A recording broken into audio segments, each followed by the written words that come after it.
welcome back to my plant room, everybody. We're gonna see what I've done with it and then look at my calatheas, at least 5 of them, and do some winter upkeep. So we're gonna be busy. That's my philodendron. Here is a calathea of mine that you've never seen. It's another white star that I got from a seller they were in England, and you can see that a stem got bent in shipping. One of the rhizomes didn't make it, but it's hanging in there. I'm giving it more light now in this plant room. Let's see how it goes. Here is a very leggy Monstera deliciosa. It has been in an eastern window, but I don't think that was enough light just by looking at it. So it's over here now. We'll see how it does. And here is its accidental propagation, its baby over here that I accidentally snapped off. And I'm hoping it loves the room too. That is that Sansevieria that I just repotted. It was really root bound, and it's been so happy since I repotted it. Here's my Calathea rufibarba, and this Calathea is a champion. It is so easy. Tiny little crispy tips, but other than that, it's fine. Here is a ZZ plant. I don't think I've ever showed it to you. Maybe. It's really leggy, small growth on the new growth. And so I know, not getting enough light. Plant room then. And now here is a spearmint ficus benjamina that's been struggling. I've had a hard time with it. I usually do really well with them. So it's into the plant room to get more light. This is my Moon Valley. I think this is my Moon Valley friendship plant. Needs more light. Here is my Calathea. Is it a crocata? Who knows? What I do know is that is fertilizer burn, and this plant has lost so many leaves. I can't even begin to tell you. But here's its new growth there at the bottom. It looks good. It looks really beautiful. So I have huge hope for the plant. Here is my purple waffle plant. It's hanging in there. I need to get better about keeping it watered. And that was a dwarf Sansevieria. Over here we have that Monstera deliciosa impulse purchase that I made and ended up having to repot and then badly kind of staked up. Shame on me. Here's my red Maranta. It does not like being here. Can you see those leaves? They're curling and they're bending away from the light. It's too bright, so they're gonna get moved. However, the leaves are also really small. So you know that this came from an area where it wasn't getting enough light before. So it went from not enough to too much light. And here's my variegated Maranta, and it's doing okay, but again, small growth, small leaves, so it needs to be moved. And that's my strawberry begonia.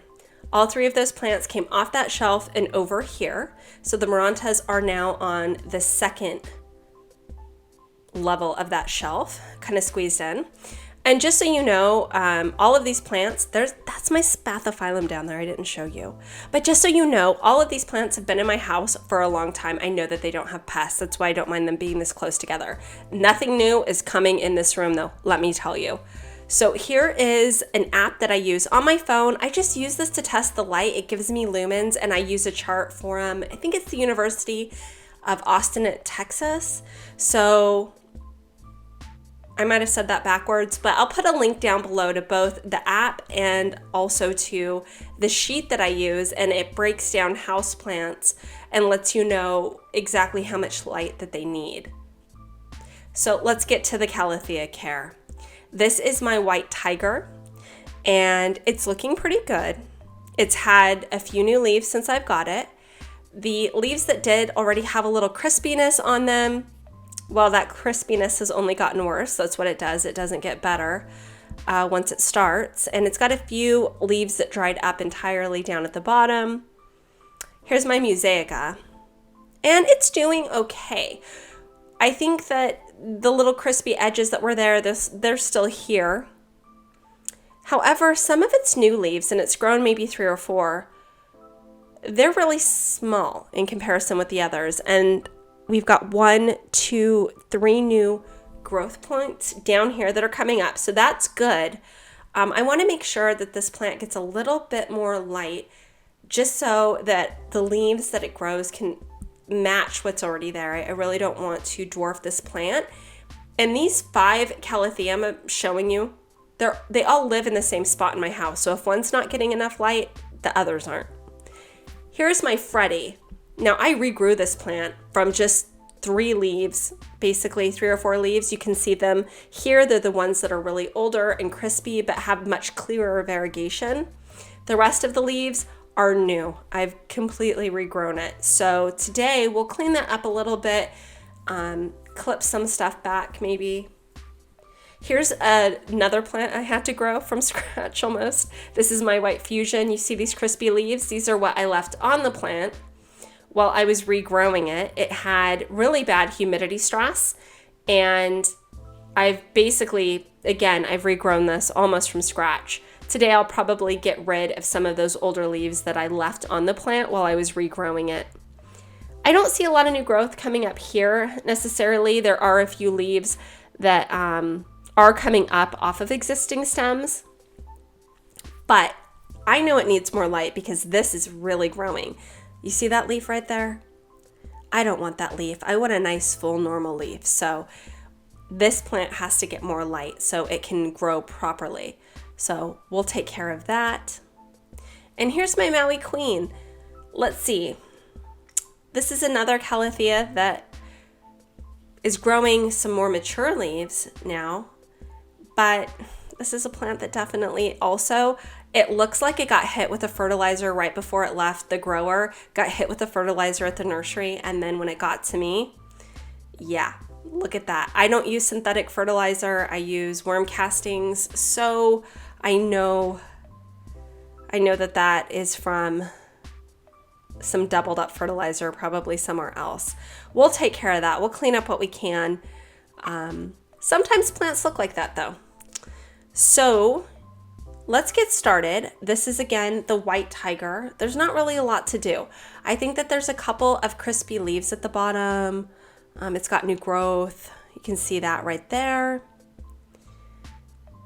Overall, I don't know. I feel like this plant's doing okay given that it's winter.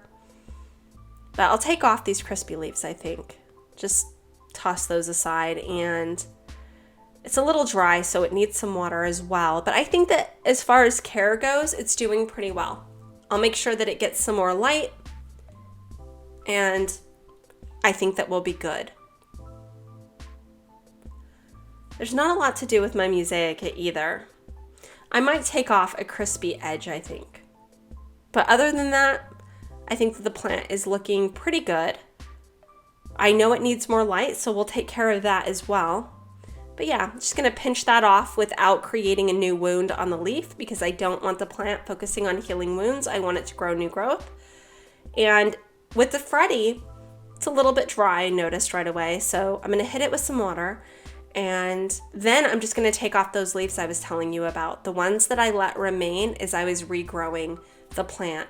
This just allowed the plant to still continue to get photosynthesis, to allow it to perform that. And oh my gosh, this was a huge success. I am so happy. That plant looked terrible. Its roots were completely messed up. Here is the Fusion White. I'm gonna take off, again, the old leaves and hit it with some water. Both of these plants, regrowing them has been a huge process, but completely worthwhile. Don't give up on your plants. Or you're allowed to give up on plants. However, if you don't want to, know there's hope. So with the Maui Queen, I'm gonna take the old dried up leaves out of the base. Sometimes these can attract, ooh, sorry about that. I think I hit the mic. Sometimes these can attract pests, so again, this fertilizer burn does happen, so I'm not going to focus on it. I'm just going to let it go. And here is the plant room now. We've got the strawberry begonia moved, the red Maranta, and the variegated Maranta all on their shelf here. I'm trying to mimic a little bit with some of these larger plants that are closer to the window, that effect of the light being filtered through like trees, you know, on the forest floor.